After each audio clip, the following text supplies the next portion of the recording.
The OnePlus 8 Pro may be the best Android smartphone currently out there, and we know that's a bold statement to make, but the phone makes compelling arguments to recommend it over all of its competition. So this year, OnePlus finally threw in both wireless charging support and IP68 water and dust resistance on the 8 Pro, two features that many consumers have been wanting for years now. But that's not the end of it. The phone has a 199-gram weight and 8.5mm thickness, which nails the sweet spot when it comes to comfort in the hand. It rocks an aluminum frame with Corning Gorilla Glass 5 backing on both the front and back, which should keep you protected for regular wear and tear.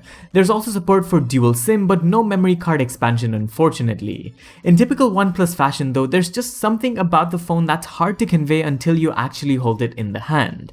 We've done an in-depth comparison with the OnePlus 7 series earlier, and this phone feels miles ahead. You get the regular suite of microphones, ports, the volume and power buttons, but also OnePlus's alert slider to quickly toggle between sound profiles, which definitely comes in handy, but it's more feel in hand that gets us. The glacial green color and the matte finish of the glass really elevates the smartphone experience. One could argue that the lack of perhaps an IR blaster or the 3.5mm headphone jack could be a drawback, but we don't think it is. You can easily use any pair of Type-C headphones, wired or wireless, although the phone's starting point at 3,299 dirhams, we would have liked to see OnePlus throw in maybe a pair of headphones out of the box just so consumers get more value for their money. Now, another huge selling point of the phone is its fluid AMOLED display. It's a 6.78-inch panel clocking a 1440 by 3168 QHD Plus resolution. It also supports HDR10 Plus and a 120Hz refresh rate, and you could argue this is one of the best smartphone displays out there. For those people who don't like the curves of the display, it's still really good to look at. And as far as accidental touches go, I haven't experienced much of that in my usage, and they're definitely getting better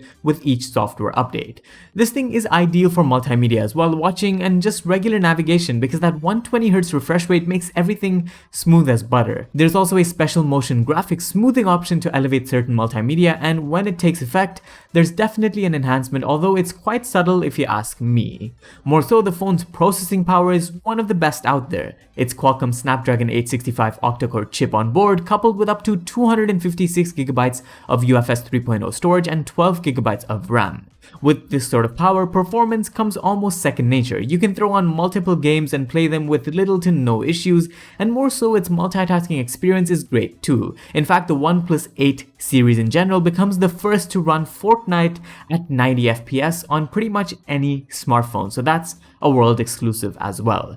We think this whole experience also boils down to how Android 10 is optimized with the clean looking Oxygen OS 10. There's no doubt that the 8 Pro comes with a clean operating system, and for many that might be compelling enough to buy the phone, but small features really enhance this user experience that long-term Oxygen OS fans will definitely appreciate. The software feels extremely responsive throughout, and we're a big fan of that, although there are instances where this clean experience backfires, specifically when working with multimedia on the phone. For example, I'm used to having an onboard video editing feature built into the gallery of my phone to slow down videos and edit them here and there, and that's something you'd have to download on the OnePlus, as the default is fairly bare bones. So it's just a balance and how users tend to use their smartphones these days. And speaking of multimedia, let's touch on the camera. We're looking at a 48MP primary and a 48MP ultra-wide setup on this thing, alongside an 8MP telephoto lens with 3x optical zoom and a 5MP color sensor.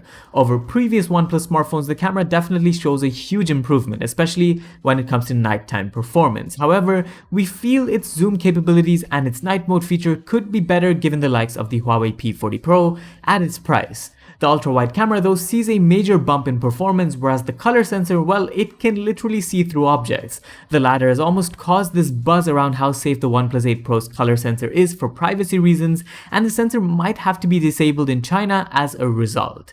The phone also comes with 4K 60fps video support, but unfortunately, the same is not found on its front 16MP camera. Initially, we thought the camera would suffer given its hole punch design, different from the pop-up units we've seen on the 7 series, but as a matter of fact, it did fairly well. We think the camera is one place OnePlus has always lagged behind, but the 8 Pro has definitely taken a few strides to narrow that gap even further, and it's constantly being backed by software updates.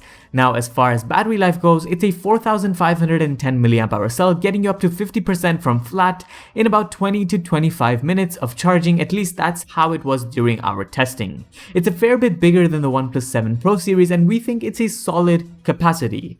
At 120Hz, you're looking at about 7.5 to 8 hours of screen usage on Wi-Fi and maybe around 6 to 6.5 hours on 4G or data, and that scales to up to 10 to 11 hours if you bump down the refresh rate to 60Hz, which is really good. What's more is that you even get fast wireless charging support and reverse wireless charging support, so if you're heavily invested in that ecosystem, you've got that covered as well. But to sum it all up, this phone's pretty much got it all. It ticks all boxes and it's hard not to recommend it, especially at its price. For some, OnePlus adopting higher prices might be hard to digest, but once you get over that, the OnePlus 8 Pro comes closest to being one of the most complete phones in this first half of 2020. So that's all for this video. Let us know what you think down in the comments and make sure to like and subscribe. This was Vaibhav and I'll see you in the next one.